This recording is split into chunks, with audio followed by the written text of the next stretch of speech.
그렇게 부모의 예견을 성경적으로 빗나가는 커플들이 있고 부모의 예견대로 그냥 그저 그렇게 사는 커플들이 있어. 그러면 뭐가 다를까 했을 때 나는 이 커플이 남자 쪽이든 여자 쪽이든 하나님의 약속을 부여잡아야 돼. 하나님의 약속을 딱 이 커플이 부여잡잖아? 그러면 모멸받고 모욕받고 아무리 말해도 안 들어, 부모님은. 왜? 만약에 부모님이 정말 믿음의 눈이 아니고서야 이 얘네들이 하는 말이 야 니들이 뭘 하냐, 사회생활 해봤냐, 뭐 겪어봤냐 이럴 수 있잖아. 근데 그런 어떤 인본주의적인 체득적 경험도 중요해. 근데 이걸 뛰어넘는 요셉적 길이 있거든. 그거는 이 두 사람이 이제 하나님을 의지하고 그 약속을 부여잡고 걸어가면 이게 완전히 바뀌어. 안녕하십니까, 책 읽는 사자입니다. 여러분, 오늘은 부모님이 반대하는 결혼을 해도 될까? 라는 제목으로 또 아내와 이런저런 이야기를 나눠보겠는데요.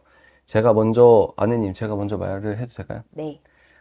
이런 사안은 일단 여러분, 부모님이 복음적이냐, 그리고 아니면 이 예비 배우자들이 지금 더 복음적이냐, 이거에 따라서 다릅니다.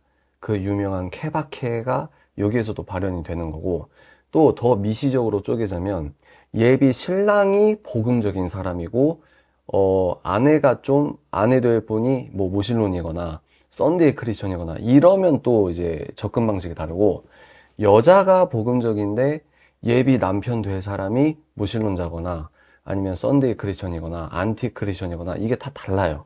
그래서 이 벌어지는 경우의 수만큼 접근하는 방식이 다르기 때문에 이것은 천편일률적으로 저희가 말씀을 드릴 수가 없습니다. 거의 모든 문제가 그렇게 되는 거예요.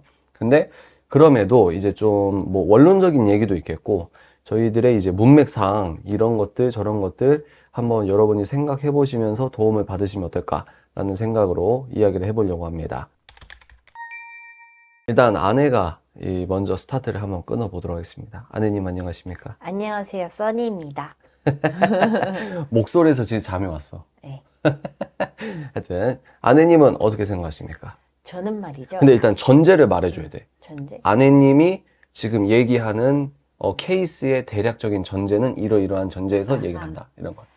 그러니까 저도 그 사장님이 방금 설명한 것처럼 저도 그 생각을 했어요. 이 주제를 생각할 때 이 부모님이 맞을 때도 있고 맞을 때도 있고, 또 이 예비 배우자를 선택한 이 진짜 가족을 꾸리려는 이 예부 신부 신랑이 맞을 때가 있거든요. 근데 이 두 사람의 어떤 입장이든 보통은 이 영상을 보시는 분이 뭐 예비 신랑이든 예비 신부일 거잖아요. 부모님이 반대하는 거니까. 근데 본인이 곰곰이 생각을 해봐야 돼요. 부모님의 반대가 굉장히 구체적인 이유거나 아니면 좀 추상적일 수 있거든요. 예를 들어서 뭐 엄마가 반대해. 근데 반대하는 이유가 예를 들어 더 좋은 남자를 만날 수 있을 것 같은데 왜 네가 그런 사람이랑 결혼하냐, 뭐 이런 부분이다 라고 했을 때 본인이 판단하는 거죠. 엄마가 보는 시선이 세속적인가 아닌가, 더 좋은 남자라고 보는 게 어떤 더 좋은 남자? 이런 걸 좀 분별해야 되고, 두 번째는 부모님이 반대하는 이유가 구체적일 수가 있어요. 예를 들어 그 남자는 예를 들어 뭐 좀 애가 좀 폭력적인 부분이 있는 것 같다. 아니면 걔 성격이 좀 이런 것 같다. 뭐 예를 들어서 좀 돈을 좀 많이 헤프게 쓰는 것 같다. 뭐 이런 여러 가지 부모님이 보는 관점이 있을 거란 말이에요. 물론 예비 배우자를 정확하게 알지 못하는 부분들이 많겠지만, 어른들이 반대하는 이유는 어른들은 사람을 많이 봤기 때문에 보면 또 보이는 케이스들이 있잖아요. 사람의 유형들이 좀 있을 거란 말이에요. 그런 부분에서 얘가 이 사람과 결혼을 하면 누가 봐도 고생하겠다 하는 어떤 구체적인 이유가 있으면 그건 부모님 말을 한번 들어보고 곰곰이 자기도 이제 제3자의 관점으로 이 예비 신랑과 그러니까 신랑과 아내분을, 그러니까 신랑 말고 뭐죠? 신부. 신부를 좀 객관적으로 한번 볼 필요가 있다. 근데 그게 아닌 부모님이 좀 추상적이다. 돈이 너무 없잖아. 그 집에 뭐 가진 게 뭐가 있어. 이런 약간 추상적이면서 살짝 세속적이다라고 하면 거기서 또 이 결혼할 사람에 대해서 한 번 더 생각해 보는 거죠. 부모님이 만약에 세속적인 관점인가, 아니면 뭔가 어른으로서의 뭔가 나보다 먼저 더 아는 지혜가 있는 어른으로서 하는 얘기인가를 좀 분별할 필요가 있다. 이런 생각을 하는 거죠. 왜 이렇게 지혜롭죠? 잘 모르겠어요. 자다 일어나서 그런 것 같습니다. 유튜브 할 생각 없습니까? 아니 뭐 더 말할 게 없는데? 아니, 왜냐면 딸 가진 부모님 입장에서, 뭐 아들 가진 부모님 입장에서는 그런 욕심이 날 수 있거든요. 아, 우리 딸 어떻게 키웠는데, 우리 아들 어떻게 키웠는데, 더 좋은 사람, 더 괜찮은 사람 데리고 올 줄 알았는데, 자기 성이 안 차는 거지. 근데 그건 부모님 성이거든요. 근데 여기서 평소 복음적인 사람들, 네, 우리가 아직 자식을 안 낳았잖아. 네. 근데 평소 열심히 신앙생활 하셔. 그리고 다 그냥 잘 하셔. 근데 내 자식 문제에서는 객관성을 잃어. 그치, 그러니까 내 자식. 그치. 그러니까 다 좋다 이거야. 복음적이고 교회 열심히 섬긴다 이거야. 근데 내 자식의 결혼. 그러니까 자기가 생각할 때 내 자식의 이 뭐 영적 레벨이든 사회적 레벨이 뭐 이 정도야. 근데 얘가 데리고 온 남자가 자기들이 봤을 때 눈에 안 찬다? 이게 눈에 안 찬다는 게 어떤 느낌인지 알잖아. 그러니까 이게 내 자식이니까 이게 안 되는 거야. 맞아, 맞아. 남의 자식이면 그래도 그래, 뭐 결혼해. 하나님 인도하셔. 그래. 그래, 결혼하는 게 어디니? 맞춰 결혼하는 게 맞춰 가는 거야. 이래. 근데 맞아. 그게 내 자식이야. 그치. 그러면 한 번 더 고려해봐라. 그쵸. 이럴 수 있지. 근데 이제 부모님 입장에서는 이제 먼저 인생을 좀 살아봤으니까, 그러니까 딸이 고생할 걸 뻔히 보이고, 아들이 고생할 걸 뻔히 보이고, 그럴 수 있거든요. 근데 또 근데 이제, 그 고생의 장르가 이제 그치. 신앙적 여정에서의 어떤 하나님의 신적 고통의 그 길이냐, 네. 이건 축복인데, 맞아. 우리가 그걸 축복인 거 알면서도 힘든데, 그쵸. 다른 사람한테는 축복이야, 인내해, 이러는데 이제. 그쵸. 근데 이제 고난과 고생은 다르죠. 음. 고난은 하나님이 이렇게 우리를 연단시키기 위해서 주시는 고난이 있다면, 고생은, 야, 천편일률적으로 다 살면서 딱 봐도 고생하겠다 이런 사람들 있잖아요. 근데 그 고생을 통해서 이 깊어지는 그런 것도 있어. 그렇죠. 그러니까 고생이 영적인 어떤 그 연결 호스에 딱 이어지면 이 고생을 통해서 주님을 만나는 어떤 연단이 되는 거지. 맞아, 맞아. 그래서 결혼 생활하면서 이 뭐랄까 그 특히 이제 여자 쪽에 그런 사람이 많잖아. 그 모형이 있어, 일종의. 네. 남자는 무신론자고 네. 회사에서 막 바쁘고 네. 아내는 교회 열심히 다니는데 혼자 끙끙 앓면서 이 모형이 있잖아. 맞아, 맞아. 그런 거지, 그런 거. 그쵸. 내가 그때 어느 교회 강연을 갔거든? 네. 근데 강연 끝나고 어떤 커플이 와. 네. 그래서 근데 부모님이 반대한대. 오. 근데 이제 내가 강연 때 이러이런 요건이 있고 이런 걸 견지하시고 이런 걸 하고 이런 거 하고. 근데 내 강연을 잘 들어주신 자체가 일단 우리와 신앙의 결이 비슷한 거지. 두 사람이 뭐 되게 열심히 사귀고 있고 하나님 안에서 열심히 하고 있고 또 이제 결혼을 전제하고 있는 거야. 되게 진지하고 서로 사랑해. 근데 여자 쪽 부모님이 반대하는 이유가 딱 그거. 눈에 안 차는 거야. 아. 그러니까 좀 부자 동네였거든. 근데 너무 안타깝더라고. 근데 부모님이 반대를 하는 경우를 보면은 열이면 한 7, 8은 자식들이 그냥 결혼하지 않아? 하죠. 그지? 자식이 이기는 부모가 없다고 그게 이제 시간이 가면 결국 자식이 이기긴 하더라고요. 그러니까. 근데 또 이제 부모님께 이제 순종해서 깨지는 사람들도 있어. 그쵸. 그러니까 그 부모가 누구냐, 맞아. 어떻게 설득을 하냐. 아까 아내가 말한 것처럼 그런 걸 수도 있고. 근데 또 그런 게 있잖아. 부모님이 그렇게 얘기를 할 때 이제 자기들이 그래도 역경을 딛고 결혼을 해. 그러면 싫어해. 막 마음에 안 차, 성에 안 차. 근데 이제 또 살아가면서 맞아. 애 낳고 찾아가고 이러면 다 풀리더라고. 맞아, 또 맞아. 풀리는 경우도 많더라. 그렇죠. 그리고 또 실제로 부모가 계속 성에 안 찰 수도 있잖아. 근데 그렇게 그냥 내 자식 저렇게 그래도 잘 사네. 이게 나는 어떤 인생의 어떤 맞아. 진리적 요소가 있다고 생각하거든. 근데 꼭 부모님이 반대하시는 보면 여러 케이스가 있지만 본인의 결혼 생활을 약간 투영해서 투영해. 투영해서 반대하더라고요. 우리도 결혼할 때 꼭 우리는 잘 살고 있는데 맞아. 주변 사람들이 특히 결혼 생활 좀 힘들게 한 사람들이 우리한테 막 결혼 뭐하러 하려고 그러니까 자기 결혼에 대한 반영을 우리한테 나 근데 그게 좀 기분이 안 좋더라고. 왜 빨리 하려고 하냐고 좀 더 고민해보라고 그러니까. 막 오히려 결혼 생활이 불행하신 분들이 그런 얘기를 많이 하더라고요. 그러니까 어떤 이유인지는 알겠는데 기분은 뭐 엄청 안 좋았다 이건 아닌데 좋진 않잖아. 그쵸. 아니 잘하고 있는데 축복해줘야 되는 자리에 우리 결혼의 서사를 모르니까. 맞아. 그래서 약간 그런 분도 있어요. 부모님이 엄마 아빠가 나이 차가 좀 꽤 나시는 분이야. 그래서 근데 자식도 어떻게 만나다 보니까 좀 나이 차이가 있는 분을 만났어. 그럼 부모님이 좀 반대하시더라고요. 근데 보면, 그러니까 이게 참 신기한 게, 네. 우리도 보면은 네. 그런 분들 있잖아. 네. 부모님이 네. 약간 보편적인 케이스는 아니야. 그런 차이가 많이 자식도, 나는? 아니, 뭐, 나이 차든 뭐든. 근데 자식도 엇비슷하게 그렇게 될 수도 있어. 맞아. 되게 무서운 것 같아. 근데 아무튼, 부모님이 이렇게 반대하실 때, 좀, 한 번은 부모님의 이유를 좀 곰곰이 들어볼 필요도 있어요. 근데 막상, 왜 반대하시는 건지 좀 설명을 해달라 했을 때, 부모님도 그냥 성에 안 차. 걔는 아닌 것 같아. 이렇게 약간 추상적으로 얘기하시는 분은 난 좀 걸러도 된다고 생각해요. 근데 그거를 디테일하게 나열해서 설명해 준 사람도 없을걸?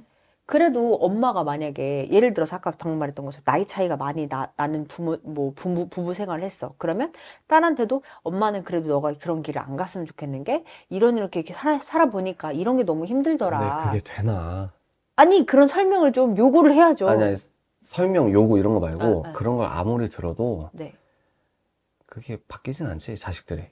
그쵸. 막 그렇다고 해서 막 결정을. 그렇지. 근데 또 왜 제가 이런 얘기를 들어보라고 하냐면 뭐 우리가 괜찮은 것도 있지만 아까 말했듯이 어른들이 봤을 때 얘는 좀 폭력성이 있다던가 아니면 좀 이 사람과 결혼했을 때 이런 문제 뭐 예를 들어 뭐 좀 바람기가 있다던가 뭐 이런 것들 어른들이 볼 수 있잖아요.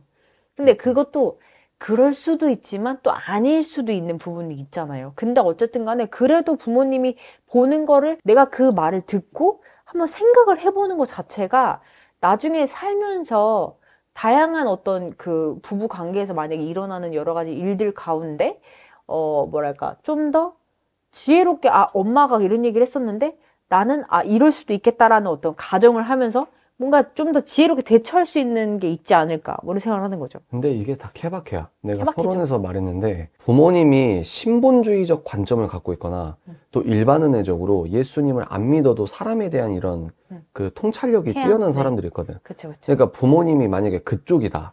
그러면 뭐 피상적인 설명일 수 있지만 그 말의 무게감이나 설득력이 남다를 수 있고. 근데 만약에 얘가 이걸 듣는다고 하면 뭐 그렇게 되겠지만 거의 안 듣잖아.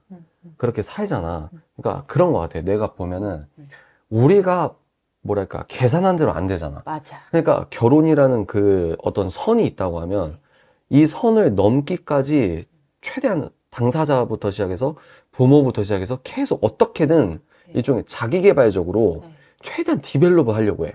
뭐 바꿀 수 있으면 바꿔라, 뭐 해라. 우리가 아무리 노력을 하고 이렇게 딱 해서 그냥 결혼식을 해버려. 그러면 우리의 어떤 뭐랄까 좀 허망한 어떤 노력들 그런 것들을 딱 지나서 이 결혼이란 딱 문턱을 넘어버리는 순간 그게 이제 진짜 인생으로 좀 뚫리는 부분이 아닌가. 그러니까 내가 그냥 아까 지나가다 말했는데 그렇게 그냥 살게 되더라. 그렇죠. 그러니까 우리도 보면은 저 커플은 좀 깨져야 되는데 이런 커플 있잖아. 근데 당사자 앞에서는 말을 안 하잖아. 그렇죠. 쟤네들은 저 사람은 헤어져야 되는데 왜 저런 사람이랑 사귀지? 우리도 그러잖아. 근데 말은 안 하잖아. 근데 결혼을 해. 그러면 우리가 봤을 때 우리가 예견했던 대로 힘들어해. 지지고 볶고 막 해요. 근데 살아가더라. 그니까 이게 되게 중요한 포인트 그게 같거든. 인생이지. 그러니까 어떤 의미에서 이게 너무 이 작가적 관점일 수도 있는데 그렇죠. 부모님이 그렇게 하고 얘네들이 힘들어하고 결혼해서 막 속상해서 울기도 하고 근데 그러면서 살아가면서 십자가의 길을 깨닫고 걸어가고 이게 우리 개개인 그리고 우리 공동체의 예수님을 믿는 그 성화된 어떤 길의 모형이 아닐까. 네, 이제 제가 생각하는 건 뭐냐면 부모님이 뭐 예를 들어 아이고 쟤는 고생하겠다 했는데 이게 역전이 되는 그런 커플들도 있어. 그쵸. 넌크리스천 중에서 소위 말해서 사업 대박 나서 처음엔 반대했다가 그런 거 있잖아. 내 딸 잘 키워놨는데 그냥 너무 부족한 거야. 근데 결혼을 했어. 근데 이 사람이 사업이 초대박이 난 거야. 그냥 완전 막 건물주 되고 그래서 완전 지금 떠받치는 그런 사위도 있고 세상엔 정말 많은 삶이 있잖아. 맞아요. 근데 그러니까 일반 은혜적으로 열심히 일하고 이래서 성공한 사람도 있을 수 있는데 그러니까 관계가 일단 역전이 됐다고 할까? 관계라기보다 부모님 측의 예견이 틀려버리는 삶을 사는 커플들이 있어. 네. 그러면 이제 일반은혜적으로 열심히 살아서 돈을 잘 번다 이런 거 말고 우리는 신앙적으로 얘기하면은 그렇게 부모의 예견을 성경적으로 빗나가는 커플들이 있고 부모의 예견대로 그냥 그저 그렇게 사는 커플들이 있어. 그러면 뭐가 다를까 했을 때 나는 이 커플이 남자 쪽이든 여자 쪽이든 하나님의 약속을 부여잡아야 돼. 하나님의 약속을 딱 이 커플이 부여잡잖아? 그러면 모멸받고 모욕받고 아무리 말해도 안 들어, 부모님은. 왜? 만약에 부모님이 정말 믿음의 눈이 아니고서야 이 얘네들이 하는 말이 야, 니들이 뭘 하냐? 사회생활 해봤냐? 니들이 뭘 겪어봤냐? 이럴 수 있잖아. 근데 그런 어떤 인본주의적인 체득적 경험도 중요해. 근데 이걸 뛰어넘는 요셉적 길이 있거든. 그거는 이 두 사람이 이제 하나님을 의지하고 그 약속을 부여잡고 걸어가면 이게 완전히 바뀌어. 요셉이 총리가 되듯이 나는 그렇게 생각해. 죄수 요셉이 총리가 되게 한 건 하나님이시잖아. 근데 그 하나님은 요셉을 바꾸신 하나님이 오늘도 우리의 하나님이잖아. 그러니까 이걸 똑같이 할 수 있어. 문제는 뭐냐? 하나님의 능력이 짧아진 게 아니라 우리 인간 쪽에서 정말 하나님을 진짜 신본주의적으로 순결하게 그 믿는 믿음이 많이 없는 거지. 그러니까 하나님은 해주고 싶어도 이게 영적으로 이게 이 매미는 좀 그렇고 나비가 애벌레에서 나비가 되는 것처럼 이런 어떤 이 요셉적 시나리오를 이 간증적으로 살아가는 삶이 없다고는 할 수 없어. 하나님께서 항상 사람을 세우니까. 근데 부모님의 예견대로 그저 그렇게 살면서, 계속 스트레스 받는 그런 것도 있겠고. 근데 정말 하나님적 은혜로 이 관계가, 이 인상, 예견이 완전히 틀려버리는 그 이유는, 그 이유의 원인은 하나님을 믿는 그 약속, 그 믿음을 전적으로 끝까지 수호하고 그 길을 걸어가면 나중에는 이 사람들의 성령의 열매를 통해서 양가 부모님이든 주위 사람이든 손가락질 했던 사람들에게 성경에 그런 표현이 있거든. 원수의 목전에서 상을 베푸시는 하나님. 악을 선으로 이기는 거지. 그러니까 이게 이긴다 이런 개념좀 아닌데 그렇게 자기들 삶으로 그런 의미에서 결혼은 하나님의 진리를 두 사람이 삶으로 입증해 보이는 거지.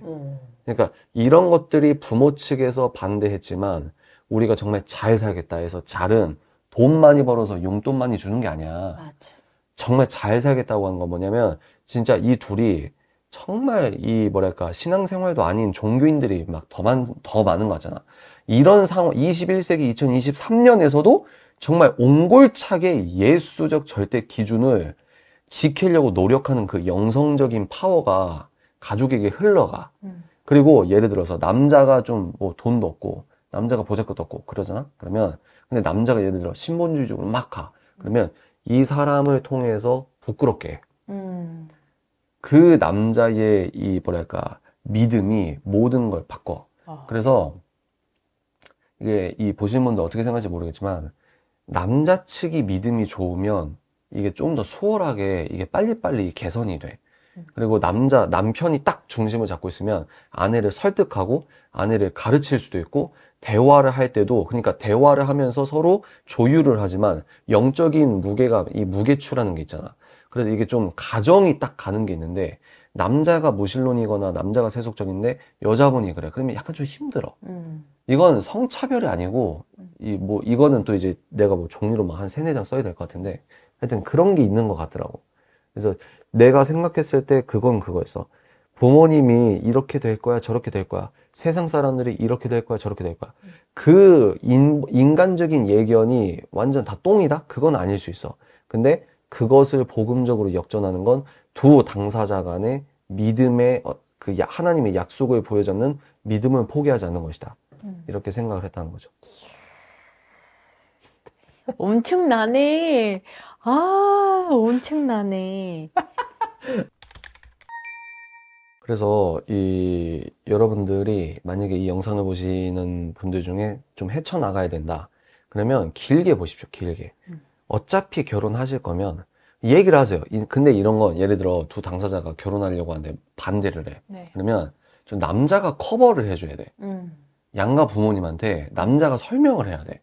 남자가 좀 지켜봐 달라. 이런 걸 남자가 이렇게 얘기를 하고 해야지, 그거를 이 남자분이 좀, 적극적이지 않거나 소극적이거나 뭐 이러면 너무 힘들어. 맞아. 남자 쪽이 좀 커버를 해줄 필요가 있다. 적극적으로. 이 영상을 보시는 분들, 어차피 결혼하실 거면 이 과정에서 좀 모욕적일 수 있고, 속상할 수 있고, 그러나 막 도끼를 품지 마시고, 하나님이 두 분께 내리셨던 그 말씀, 감동, 그리고 여러분들의 하나님의 비전을 이뤄가시는 그 하나님의 약속을 부여잡는 두 사람의 믿음, 이거를 끝까지 지키셔야 돼요. 그러면 하나님께서 합력하여서 선을 이루신다. 이런 말씀을 드립니다. 하나님 또 하실 말씀 있나요? 너무 좋습니다. 아, 그래요? 네. 저는 약간 이렇게 실 케이스별로 생각하면서 그랬는데 방금 얘기한 건 아주 엄청난 인사이트였던 것 같아요. 이걸 보는 사람들은 아주 좋았어. 쟤네 둘이 잘 논다 이럴 거야. 그럴 수 있죠. 아내의 얼굴 표정을 보여주고 싶은데. 아, 진짜. 하여튼 아주 좋았어. 저는 너무 원론적인 얘기만 한다 이렇게 생각하실 수 있겠는데, 그 원론을 붙잡아야 됩니다. 그 원론과 본질을 붙잡으면 현상이 풀립니다. 그래서 하나님의 나라와 의의를 구하면 모든 것을 덤으로 하나님께서 해결해 주시는 영적 원리가 그거니까. 그래서 아내가 아까 말한 것처럼 부모님이 좀 디테일하게 부모님이 기도하시고 말씀 보시고, 근데 좀 아내가 말한 것처럼 좀 디테일하다 그러면 신중하게 여러분들이 내가 다 맞아 하지 마시고, 지금 사랑 호르몬이 나올 때면 생물학적 호르몬이 나오거든요. 그럼 감정의 지배를 받기 때문에 상대 배우자를 객관적으로 평가할 수가 없습니다. 그리고 이 상대 배우자가 결혼 뒤에 아주 극악무도하게 바뀔 수 있거나 아주 막 부정적으로 바뀔 수 있거나, 이런 신호는 이미 여러분들이 연애할 때 상대방이 보여줍니다. 맞아. 보이게 되어 있어요. 근데 우리들의 눈이 가려서 그 신호를 못 보는 겁니다. 그러니까 어른들이 그런 걸 볼 수 있거나 친구들이 막 다 반대하거나 이러면 여러분이 심각하게 한번 재고를 해보시라. 근데 그렇게 친구들 다 반대하고 부모님도 반대하고 직장 동료들도 반대하고 하는데 그 고민을 듣고 있는 나 자체가 인본주의적 요소가 많이 섞여 있다? 그러면 오히려 정말 소위 말 이 표현이 좀 그렇지만 영적인 황금알을 낳는 거위? 영적인 제2의 요셉, 제2의 바울, 이런 이 캐릭터들을 본인이 놓치게 되는 꼴도 있거든. 친구들 때문에 망했다, 부모님 때문에 놓쳤다, 이게 아니고 아까 아내가 말한 것처럼 본질은 본인이 그걸 듣고 본인이 설득당한 건 본인이거든. 맞아. 선택한 건 본인이거든. 맞아요. 하여튼 또 얘기하면 끝도 없죠. 자, 여러분, 오늘은 여기까지입니다. 또 다음 주제를 갖고 여러분 앞에 나타나도록 하겠습니다. 감사합니다. 안녕. 안녕. 뿅.